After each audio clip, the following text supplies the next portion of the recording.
All right, welcome to another deep dive, everybody. One of the things that I love about doing this show is just the wild variety of stuff we get to dive into. Oh, yeah, absolutely. And this time we have, I think, a perfect example of that. I agree. I'm really looking forward to this one. Yeah, you sent me this, well, you just called it pasted text. Yeah, just a very simple title. Yeah, I mean, it doesn't really give anything away. Not at all. But let me tell you, folks, what we're going to be looking at today is, it's a wild one. Oh, yeah, it's a doozy. It's an interdimensional conflict based in the Lethronis system. Which already, piques your interest, right? I mean, interdimensional Lethronis system, we've talked about that before. Yeah, we've looked at Lethronis a couple times, but this one's different. It's a whole new level. Yeah, you've got ancient forces moving between realities. Oh, yeah, and they're not just, like, observing or passing through.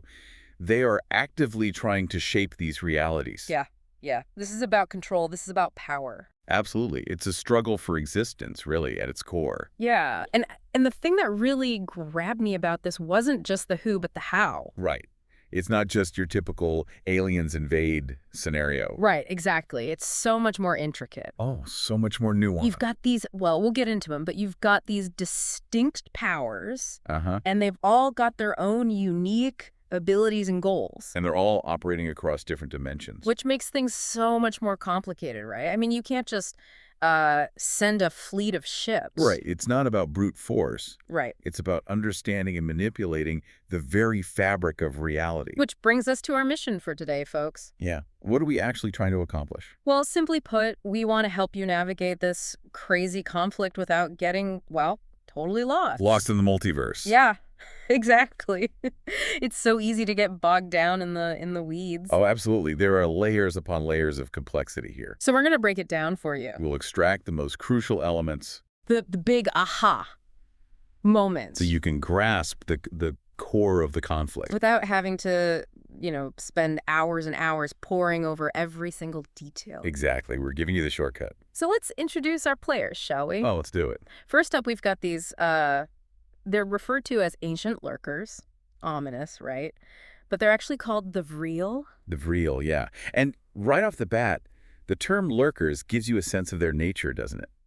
They're these ancient beings lurking in the shadows, waiting to strike. Yeah, and that's exactly what they do. They inhabit multiple dimensions. They can move between realities. They can appear where you least expect them. Yeah, it's not a comforting thought. Not at all. Then you've got humanity. Good old humanity. Caught in the middle, as always. Seems like we have a knack for that. Yeah, well, we'll see how that plays out this time. Always resilient, though. That's true. And then things get even more interesting because we have these protectors from outside time and space. The Arkaelians. The Arkaelians, yes. Mm-hmm. And just trying to wrap your head around that concept, existing outside of time and space, is a challenge in itself. Yeah, we're going to have to try to unpack that a bit later on. Absolutely. And then finally, we've got a powerful race of, well, reptilian warriors. Yeah, sounds like something straight out of science fiction. Right. But these guys are, well, they're the real deal. They're called the Drakari. The Drakari. And what's fascinating is that they have this innate understanding of dimensional travel.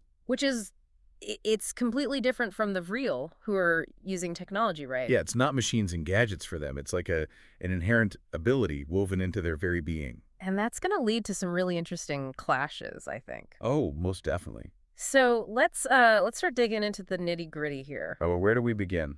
Well, I think it makes sense to start with the Vreel, right? The main antagonists of this whole thing. Agreed. They seem to be the instigators, the ones who set this whole chain of events in motion. So, according to the pasted text, the Vreel are an ancient civilization.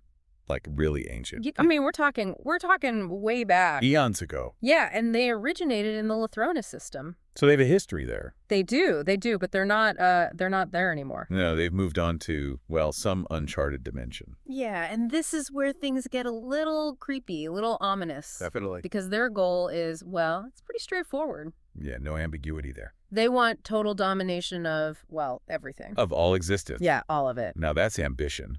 Right. That's putting it mildly. And it makes you wonder what drove them to this, What happened in their past that made them so fixated on control? Yeah, it's like, what happened to this once great civilization that made them, well, lurkers? Exactly. So how do they go about achieving this rather grand ambition? Well, the text is, it's pretty clear about their methods. Lay it on us. They're not just conquerors in the traditional sense. Hmm. They're not just sending armies across the galaxy. Yeah. They're manipulating reality itself. Yeah, they're playing on a whole other level, aren't they? Absolutely. They're creating pathways, they're opening portals, they're essentially bending the rules of the universe to their will. Which means, well, they can show up anywhere, anytime, right? Precisely. They can bypass traditional defenses, they can strike from unexpected angles, they can even manipulate the very flow of time. Which, makes them pretty formidable opponents. Yeah, you're not going to defeat them with just brute force or conventional tactics. No, you need to outsmart them. You need to outmaneuver them in ways that they don't even anticipate. You need to understand the rules of the game they're playing, and then you need to find a way to change those rules. But here's the thing that I find really fascinating. What's that? Despite all this, despite their advanced technology, their mastery of dimensions, their ruthlessness, Uh-huh. they've never been able to completely conquer humanity. Which is surprising, right? I mean, you'd think a civilization with that kind of power could just, well, steamroll over anyone. Yeah, you'd think so. But it seems like humanity has this inherent resilience. Yeah, this ability to adapt, to resist, to never give up. And it's not just about technology or weaponry. It's about something deeper, something more fundamental. Yeah, it's about the human spirit, the will to survive, the refusal to be dominated. And that seems to be something the Vreel just can't quite grasp or overcome. Which brings us to the spark that ignites this whole interdimensional war we're diving into today. So what was it? What finally pushed the Vreel over the edge? Well, it wasn't just a random decision to take another crack at humanity. No, it was something more specific, something more, more alarming from their perspective. I'm intrigued. Go on. A rogue faction of the Vreel, they stumble upon a dimension. Uh-huh. And this dimension houses both humans and, well, you guessed it, the Arkaelians. The Arkaelians, the ones who exist outside of time and space. Yeah, and that discovery, that changes everything. I can imagine, I mean, the Arkaelians, with their mastery of time and space, they essentially negate the Vreel's primary advantage. Right. Their ability to manipulate dimensions becomes a lot less useful when you're up against someone who can essentially rewrite the rules of reality. And this rogue faction, stumbling upon this dimension, it must have sent shockwaves through the Vreel leadership. Oh, absolutely. It's like realizing that you're not the biggest fish in the pond anymore. And that realization probably led to a sense of urgency, a need to act decisively to reassert their dominance. Which brings us to the opening moments of this conflict. Let's set the scene. We're introduced to Commander Kor of the Vreel. A name that's going to come up a lot. Oh yeah, he's a major player in this whole thing. Where do we find him? Well, he's on his warship, the Naraka. The Naraka? Now that's a name that sends shivers down your spine, doesn't it? Oh yeah, it's not a very friendly sounding name. No, it evokes a sense of dread, of impending doom. And Kor is observing these unstable energy portals above Lethronis. So things are already kicking off. There's chaos. There's this sense of imminent danger. Yeah, it's like a pot of water about to boil over. And right away, his second in command, Talon, delivers some unexpected news. Yeah, Talon's he's a fascinating character. He is. He's very observant, very insightful. He's not afraid to speak his mind. No, he's not. And in this case, he's reporting these unfamiliar energy signatures on the human side of the rift. Which means the humans aren't alone. So the Vreel are walking into a trap, essentially. Well, not a trap exactly, but they're certainly not walking into the situation they expected. And how does Kor react to this news? With typical villain arrogance. Of course. He dismisses the idea of human resistance. He scoffs at the notion that these primitives could pose any real threat to his grand plans. Classic overconfidence. Yeah, it's like he's blinded by his own sense of superiority. And that's a common downfall, isn't it? Pride comes before the fall, as they say. It certainly does in this case. But then Talon drops another bombshell. Yeah, and this one really gets Kor's attention. What is it? He confirms that the Arkaelians are involved. Oh, so the Vreel are not just facing humans. They're facing beings who can manipulate time and space. Yeah, and that's a game changer. It completely alters the balance of power. And it forces Kor to confront a reality he'd rather ignore. That maybe, just maybe, he's underestimated his opponents. And just when you think it can't get any worse for Kor, Talon hits him with another surprise. Oh, there's more. Oh yeah, he reports detecting these lizard-like creatures alongside the humans. Lizard-like creatures. Now, who could those be? Well, we know they are, but at this point, Kor's probably scratching his head wondering what else could possibly go wrong. It's like the universe is throwing one curveball after another. Yeah, and I love how the narrative introduces this new player, the Priori, in such a subtle way. Yeah, it's not a grand entrance. It's just a blip on the radar, a hint of something unexpected. But that hint is enough to make Kor really uneasy. Because it means there are forces at play that he doesn't fully understand. Right, and he starts thinking about all the other potential power players out there in the multiverse. The ones lurking in the shadows, the ones he Wow. hasn't even encountered yet. And that thought must be terrifying for him. Because it means his grand plan, his vision of total domination, might be even more difficult to achieve than he initially imagined. Which is why he orders his crew to prepare the vortex cannons. The vortex cannons. Now that sounds like some serious firepower. Oh yeah, you can bet it is. It's like he's escalating the conflict before it's even really begun. He's trying to assert his dominance, he's trying to show everyone who's boss. But as we'll see, things don't quite go according to plan. So let's shift our focus now to the Drakari. The mysterious lizard-like creatures. Right. And we're introduced to their leader, Zyra. Zyra, another name to remember. Oh yeah, she's a force to be reckoned with. And right away we get this sense of her strength, her intelligence, her strategic mind. Yeah, she's not just a warrior, she's a leader, she's a thinker. And what's really fascinating about the Drakari is their relationship with dimensional travel.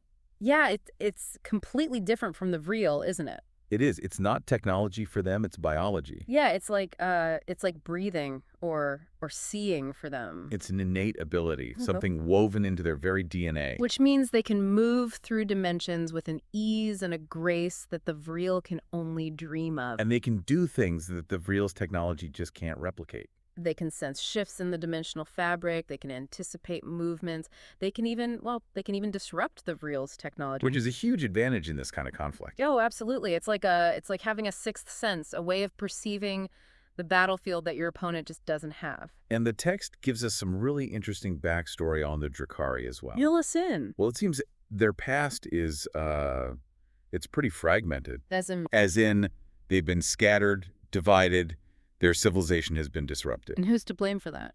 Well, it seems both the Vreel and the Arkaelians have had a hand in it. So they've got a history with both of these major players.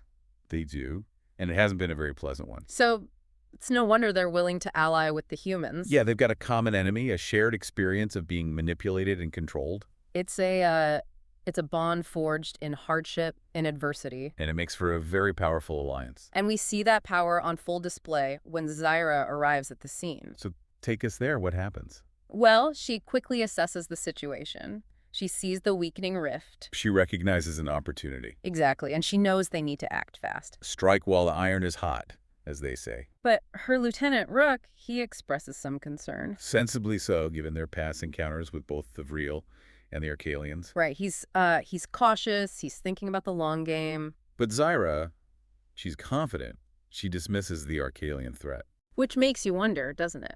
What does she know that Rook doesn't? Maybe she has some insight into the Arkaelians' limitations, their priorities, something that gives her confidence that they won't interfere. Or maybe she's just that good. Maybe she's just a brilliant strategist, someone who can see the bigger picture, who can anticipate her opponent's moves. And then she gives the order to prepare the Lurkers. Ah, and here's the reveal. It's a misdirection, a clever twist. The Lurkers are not some other force. They're the Drakari themselves. Yeah, and it's a brilliant move because it plays into the Vreel's expectations. It reinforces their belief that they're the ones who control the shadows, the ones who can move unseen through the dimensions. But in reality, they're about to be outsmarted, outmaneuvered. By a force that understands the game better than they do. So the stage is set, the players are in position, the tension is palpable. Time for the main event. The clash of dimensions. And how does it all unfold? Well, the Vreel launch their initial attack. Confident, I imagine, in their technological superiority. Oh, absolutely. They're expecting a quick and decisive victory. But then the Drakaris make their move. And it's not what the Vreel expect at all. Describe it. They burst through the rift, but not in a straightforward way. No. No, they're weaving through dimensions, they're appearing and disappearing, they're disrupting the Vreel ships, their weapons, their communications. It's like a chaotic dance, a symphony of disruption. Yeah, and it's all orchestrated by Zyra using her telepathic connection to her forces. So they're not just fighting as individuals, they're fighting as a single cohesive unit. A unit that's connected on a level that the Vreel just can't comprehend. Imagine the chaos on the Vreel command bridge. Oh, I bet it's pandemonium. Their sensors are going haywire, their weapons are misfiring, their communications are jammed. In Core, he's furious, he's demanding answers, he's trying to regain control. But it's slipping away from him, faster and faster. And then comes the news that really throws him for a loop. Another twist. Oh yeah, Talon reports that the humans are somehow drawing on the Arkaelians' power. So the humans are no longer just a minor annoyance. No, they're becoming a real threat. And they're learning, they're adapting, they're finding ways to use the Arkaelians' power to their advantage. Which is a testament to their ingenuity, their adaptability, their sheer will to survive. It's like they're evolving before Core's very eyes, becoming something he no longer recognizes. And he's forced to acknowledge, grudgingly, that he underestimated them. Which probably doesn't sit well with a proud and arrogant commander like Core. No, not at all. So what does he do? He orders his crew to fire the vortex cannons. The big guns. Yeah, he's desperate. He's willing to do whatever it takes to win. But just as they're about to unleash this devastating weapon, the Drakari strike again. And this time, it's a critical blow. They disrupt the cannons. Yeah, they interfere with the firing sequence. They cause a massive energy surge. It's a perfectly timed intervention, a testament to their understanding of the Vreel's technology and their ability to manipulate dimensional energy. And then we hear Zyra's voice, but it's not spoken aloud. It's a telepathic message, a declaration of victory. And as she speaks, the rift collapses. Sealing the Vreel's fate. It's a decisive moment, a turning point in the battle. The Vreel are trapped, isolated, their plans in ruins. And the Drakari, they've proven their strength, their cunning, their mastery of dimensional warfare. So what happens next? Well, we cut to the aftermath of this clash. The dust settles. Core awakens in a shattered dimension. Disoriented, confused. The rift is gone, his forces are scattered. It's a scene of utter defeat. And Talon, he quietly acknowledges their failure. No boasting, no excuses, just a simple acceptance of the truth. And Core, he comes to a chilling realization. What's that? The combined forces of the humans, the Arkaelians, and the Drakari, they've changed reality. It's not just a military defeat, it's a fundamental shift in the balance of power. Yeah, it's like the universe itself has rejected the Vreel's ambition. And what becomes of the Vreel? They retreat into the forgotten folds of time. Still watching, still waiting. Oh yeah, they're not gone, they're just biding their time. Lurking in the shadows, plotting their revenge. And on the other side of this conflict, a new alliance emerges. The humans, the Arkaelians, and the Drakari. An unlikely trio, united by their common enemy. A force to be reckoned with. But the epilogue, it offers a final chilling thought. What's that?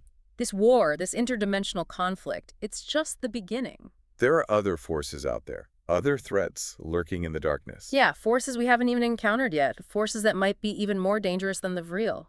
So the victory is bittersweet. It is. It's a moment of triumph, but it's also a warning. A reminder that the universe is a vast and dangerous place. And the struggle for survival, it's never truly over. So let's take a step back for a moment, try to make sense of all this. Good idea. My head's spinning a little. Mine too. It's a lot to process. So what have we learned? Well, we've seen the Vreel's ambition, their relentless pursuit of power. Their willingness to manipulate reality itself to achieve their goals. And we've seen the unexpected alliances that form to oppose them. Humans, Arkaelians, Drakari, all coming together to fight for their own survival. And we've witnessed a clash of civilizations, of ideologies, of ways of life. A clash that played out across multiple dimensions. A clash that ultimately reshaped reality itself. And what's the key takeaway, the big aha moment here? For me, it's the power of unity. Unity in the face of adversity. The realization that even the most different, the most seemingly incompatible beings can come together. When they have a common purpose, a shared goal. And that unity can achieve extraordinary things. It can overcome seemingly insurmountable odds. It can reshape the very fabric of existence. And there's so many fascinating details in this pasted text. Oh yeah, every page is filled with intriguing concepts, thought-provoking ideas. But for me, the one that really sticks with me is the nature of the Arkaelians. The ones who exist outside of time and space. What does that even mean? How do they perceive the universe? How do they make decisions? How do they strategize? It's mind-boggling. It is. It challenges our very understanding of reality. And then there's the Drakari, their biological connection to dimensional energy. How does that shape their worldview? How does it influence their interactions with other beings? It's like they have a completely different way of experiencing the universe. And it makes you wonder, doesn't it, what other strange and wondrous beings are out there? Lurking in the shadows, waiting to be discovered. What other secrets does the multiverse hold? And that's what makes this whole thing so exciting, so compelling. It's a reminder that we've only just scratched the surface of what's out there. And that there's always more to learn, more to explore. So, to all you listeners out there, we leave you with this final thought. What might those unknown forces still lurking be? What challenges will this new alliance face in the future? And what role will humanity play in this ongoing struggle for the fate of the multiverse? Keep those questions in mind, folks, and keep exploring. Because the journey's far from over. And that, my friends, is a wrap on another deep dive. Until next time. Stay curious. And stay vigilant. We'll see you on the other side.